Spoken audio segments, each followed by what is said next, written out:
This is a call for vengeance. Welcome to today's show. This is another important episode that I hope you will listen to the entirety of this video and share this video with people. I've talked about technology and how we're headed towards the mark of the beast, at least my interpretation of the mark of the beast. Technology continues to be used to desensitize you with the capabilities of technology to eventually get it inside of your body. The latest is Apple Vision Pro, which I have covered. And the reason I'm covering it again, because it has been rolled out and social influencers are putting out video after video after video, now normalizing a blurred reality inside of a metaverse by using this type of tech, which will eventually be in you, because it's going to start off like this with these glasses, and eventually it's going to go inside underneath your skin. But you're going to need to see a walkthrough on what this stuff looks like. And what a surprise that the alt-right media has rolled out Ben Shapiro, Mr. Bagel Lover himself, to condition his audience into this technology. Not to warn his audience about this being the mark of the beast, because of course he doesn't believe in the mark of the beast because he worships the beast.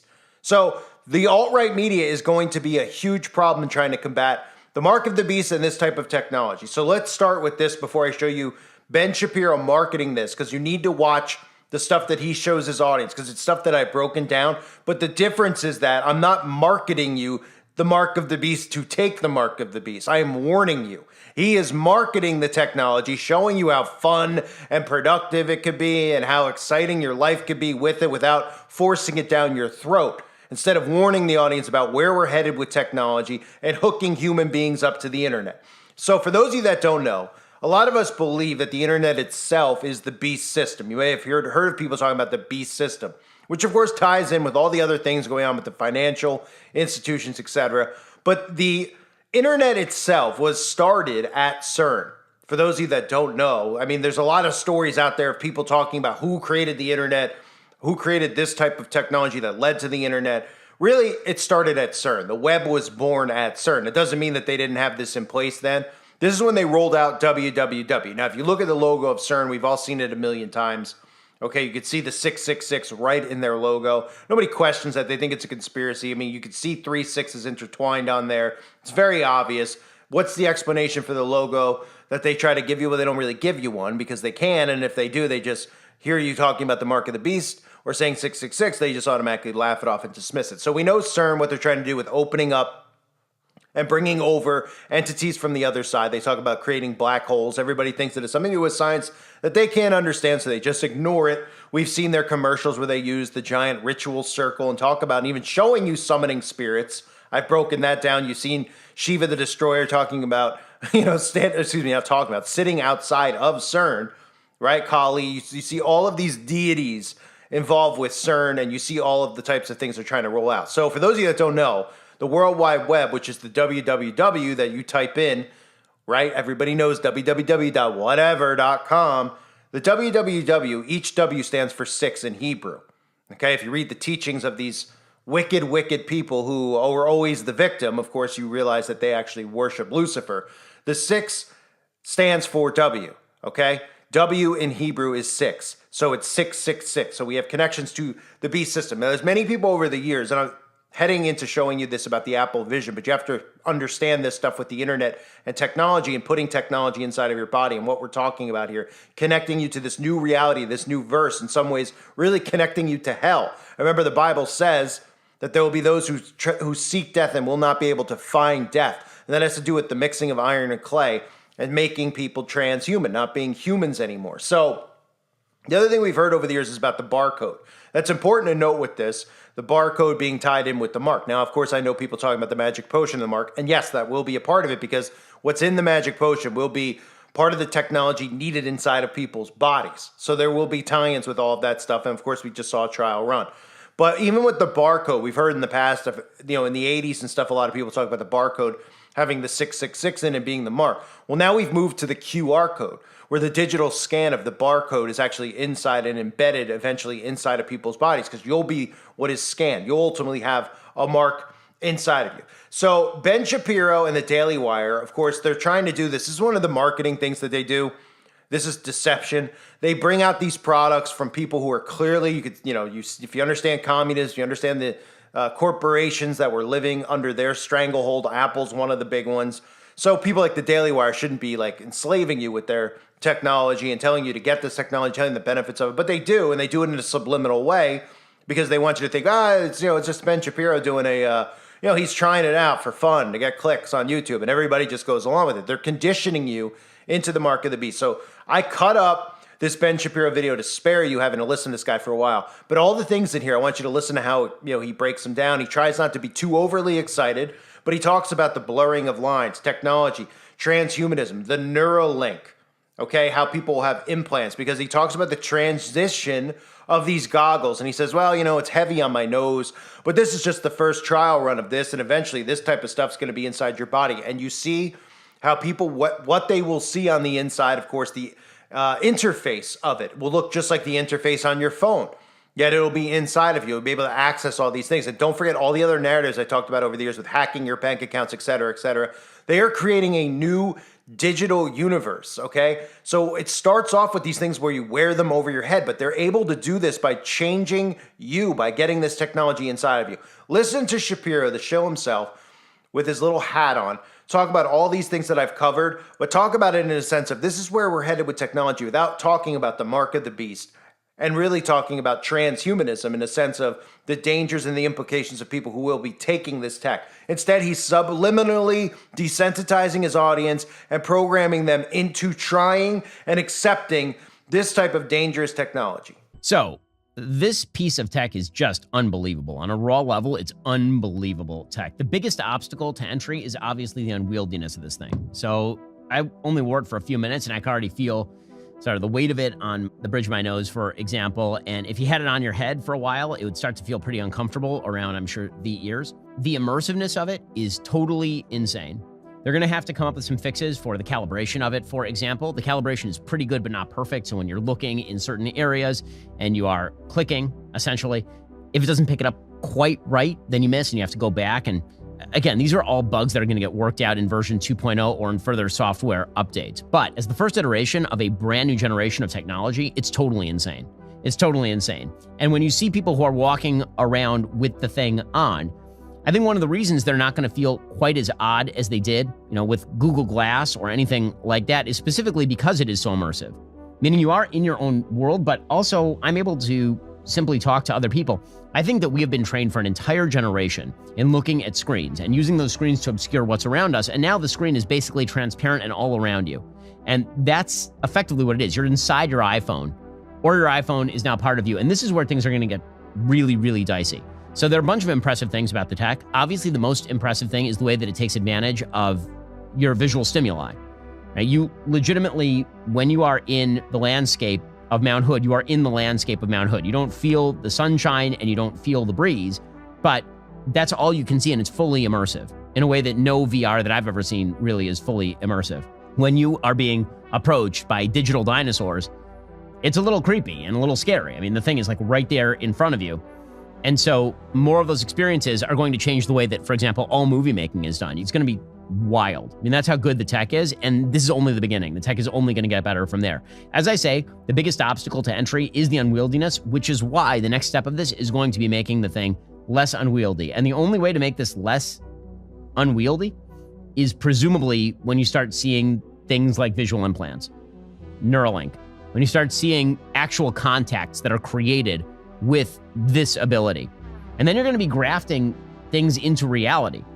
Like imagine the idea, like very simple things. You're going to walk into your house and you're not going to need a TV anymore. So that's going to be a piece of art or whatever you want it to be. You're not going to need art because you can put the art on your wall with the thing. I mean, it grafts onto the physical environment around you. You can basically just rent a room, never buy anything except baseline furniture and like actual useful implements like cookware. And then the rest of it will be just decorated for you. You'll pay $0 for it. You'll just pay an app and the app will place beautiful things in your apartment all around you that you see 24 hours a day if you have the contacts on. I mean, that's the direction this is going to move. It's also going to radically revise human communication because you're going to have access to any piece of information at any time in real time. So, for example, let's say you're doing a job interview and you have the contacts in. Again, I'm assuming that this is generation 1. We're talking generation 10, right? You got the contacts in, so you don't have this thing. And the person who's interviewing you can't actually see the contacts. And they ask you a question, and it's a knowledge question or a logic question. You're just going to be able to turn on whatever app you use for the interview, and somebody will build an app for that, and it'll just read the answer for you. You'll be using AI integrated with your daily life in a way that nobody could use it right now. You're not going to have to go to ChatGPT. You're just going to turn the ChatGPT app on. It's going to be running over your retina effectively, and you're just going to be able to read out loud exactly what the AI is telling you to do, which is a really scary proposition. It means that you're never going to get anybody's true thoughts. It means that people are going to be trained into effectively sort of wallet-y obeisance, and you're going to get a form of atrophy, like brain atrophy, where you don't have to do any independent thought. You're just reliant on all the machines that you're imbibing from. Things like intelligence are going to go away as a sort of differentiating part of life, and because you're going to be able to just access any piece of information at any time. Really, the intelligence is going to be how you prompt the best prompt, how you prompt the AI to give you the information, which will then be readily available to you here, and you're going to be able to just convey it outward. That's going to be the only differentiation in terms of intelligence. Whatever you think of as a skill set is no longer going to be a skill set, is what I'm saying to you.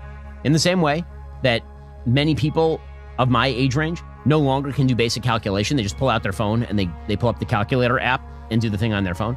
In the same way, it'll be like that with reading. It'll be like that with writing. It'll be like that with basic human conversation.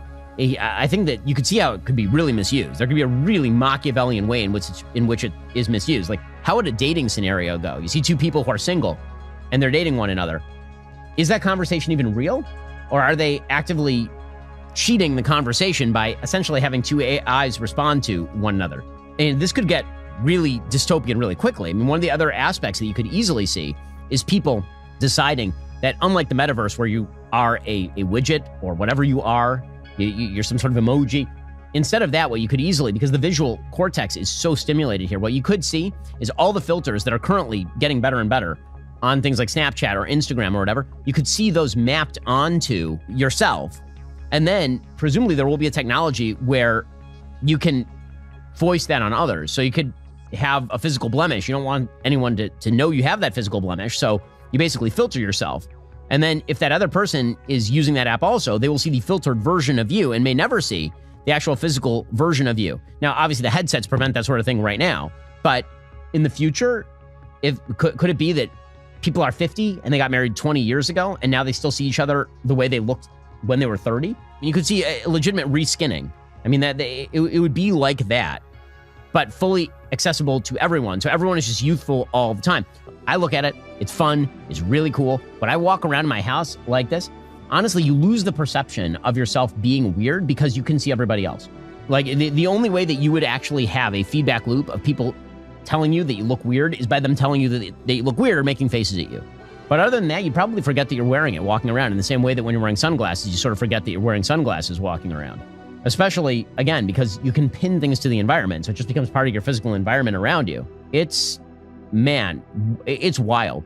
This will eventually become an incredibly affordable technology, not because it becomes affordable to produce. It's going to become affordable because what will end up happening is that you will be able to get it for free if you are willing to accept ads in your daily life. You'll be walking around your house and suddenly there will be a Coca-Cola ad that appears on the wall. And you're like, okay, and you just ignore it the way you ignore ads on your iPhone for any other app. This is when people talk about the singularity, when people talk about the merger of man and tech, this is the first step toward that. We're seeing it in real time with all of its opportunities and all of its scariness. Again, in terms of economic growth, possibility of future development, the exploration of new worlds for human beings could be amazing.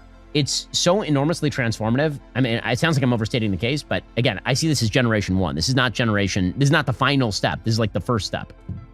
If there are further steps along these lines, I mean, we are opening a can of worms here that I'm not sure that anybody really perceives. And of course, I know exactly where this is headed, and all of you who listen to my channels over the years know where this is headed. It's very easy to see, right? You see him talking about wearing it inside of its home. He's like, I wear it in my home. You don't even know that anyone else is in the room with you, right? You're living in two separate universes. Okay, we're talking about the spiritual realm and the physical realm. And this is them blurring the lines between that. You also saw something I've warned about over the years with the filters, the social media filters. Okay, they're blurring the lines of reality with this type of technology. They're blurring what's real and what's not. This Pokemon Go type of stuff. The women who constantly, or the men, people who use these filters that constantly change what they look like. This is all heading into the meta, and all the psychological stuff that they've done to us, about how we look, and oh, everybody's ashamed of how they look. They want to look perfect. They get Botox. They didn't realize they look like aliens. That all ties into this, right? Creating the perfect you, the perfect race of human being. This is all part of the programming.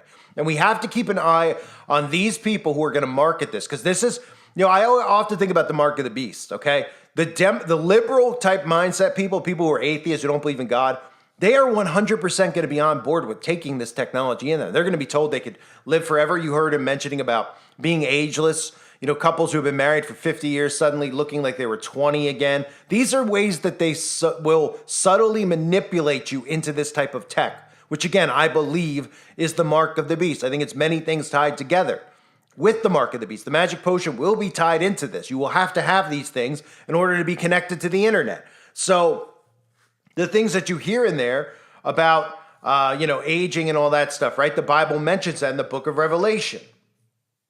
Revelation chapter 9, verse 6. And in those days, people will seek death and will not find it. They will long to die, but death will flee from them because they won't be humans anymore. It's about altering your genetic code, your DNA, right? And they just openly told you that a certain something you could put inside of you has the ability to manipulate your genetic code.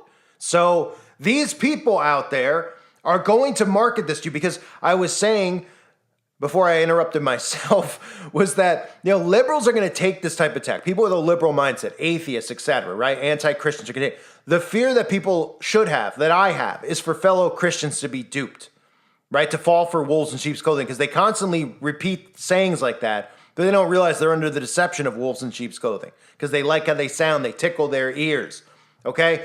They want to, and obviously if you think of how Satan operates, he wants to deceive Christians, right?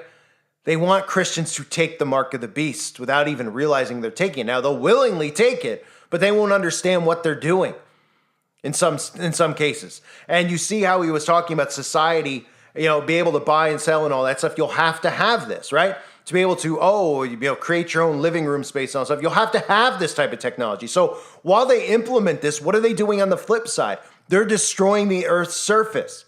They're setting fires. They're starting earthquakes.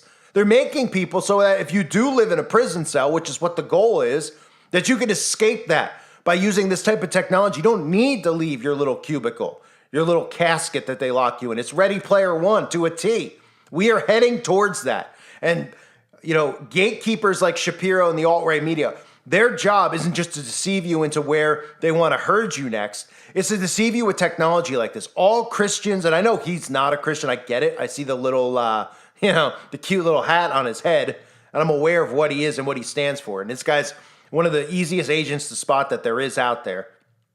But all of these guys who pretend to be Christian, like Trump's, etc., they go along with the advancements in technology, because they're like, well, it's a convenience. Oh, it makes you smarter. Oh, you don't need to learn how to do math on your own. Oh, you become so dependent on technology that if it's shut off, you wouldn't even know how to wipe your own rear end. And that's exactly what they want, because they want you enslaved to it, because they're the ones who control it. And that means that they ultimately will control you. I hope you found this video informative. I hope this is something you'll share with people. I'm sorry you had to watch so much of Shapiro, but I cut up a 20-minute video or a 17-minute video that he did, trying to break it down so that you could see parts of it that were important. And they're all important, because those are all things that I've talked about. Those are all things I've exposed and mentioned. But listen to the way that he talks about his, it's cool, you're in there, you're gaming. They show it to you like it's exciting. Oh, you could, suddenly your phone interfaces in front of you and you could touch it with your hands. They have this technology ready to go inside your body. So when he talks about the first stage of this is the first stage of them rolling it out to you, because they want to indoctrinate you with it and desensitize you like the cell phone, and then constantly upgrade it to a point of you're so used to the technology that once it's in, you wouldn't even care that it's inside of you. It gets smaller and smaller, gets easier to use, The next transition, of course, like I've talked about for years, from this is to the lens. It'll be a contact lens on your eye. And then eventually it'll be embedded inside of you. So keep an eye on these stories. They're really important. It's really, you could see some of the videos that are trending of these people walking around with the glasses, and I get it. Everyone's laughing. They're like, look at these dorks. They're walking around doing this. You're going to see more and more people every single day doing it, because people were acting like this when Facebook came out. Okay, if you're too young to realize when Facebook came out, people like me, we were all, we were like, what is this? And we were all like, we'll never get on there. Everyone I know ended up on Facebook and is on Facebook, and you could see how their behavior has been completely morphed into into manufactured behavior, right? Posting things that they would never post, acting ways they would never act, while still trying to pretend that they're the same person they once were, and then doing all these formulated things they don't even know why they're doing it. Right, but everybody was saying, it's so embarrassing. Facebook, I'd never be on there. Now, there's 80-year-olds on Facebook, right? This is part of the desensitizing programming aspect of it. And this is what you're going to start seeing. More people with the goggles, and then it'll move. It'll transition. Oh, well, you don't have to wear these embarrassing goggles. You could have it right on your eyelid, and you could also be in both realities at the same time, right? You could also walk across the street with these on and not worry about getting hit by a car, right? Those are ways they'll market you into it, but they're going to get you obsessed with the technology first. And that's what they've been doing. I thank everybody for being here. A reminder, if you didn't check out my podcast, please do so now. Good chance this channel's gone very soon off of YouTube. So make sure you sub and create an account over on Spotify or Podbean, where my podcast is available. A lot of you who are listening, some of you may be new, so you don't know my reputation on here. But I will be gone soon. And a lot of people would love to know where I am and can't find me. So if you like my content and you want to listen at the very least, do that for me, create an account, and follow me over there. I'll continue to be beating the drum and raising my voice. I don't care if anyone's listening or not. I know that there's people out there. I heard somebody say something about the voice of the voiceless or something. And I looked up the saying, the voice of the voiceless, and I saw ironically, a pro wrestler claiming to be the voice of the voiceless, which made me laugh because I'm just like, wow. Yes, you're voiceless as a professional wrestler in your underwear oiled up. Well, in some ways, I feel like the voice of the voiceless because I feel like all of us are getting silenced, but I'm trying to be a voice for everybody out there by continuing to put this content out and continuing to speak against all these government operations that are all controlled. All the alt-right media is controlled, okay? We're the ones silenced. They are not silenced. They pretend to be silenced to garner support, to lure you away. They're wolves in sheep's clothing. I promise you that. I thank you for being here again, everybody. Hope you're all well. God bless you and your families as always.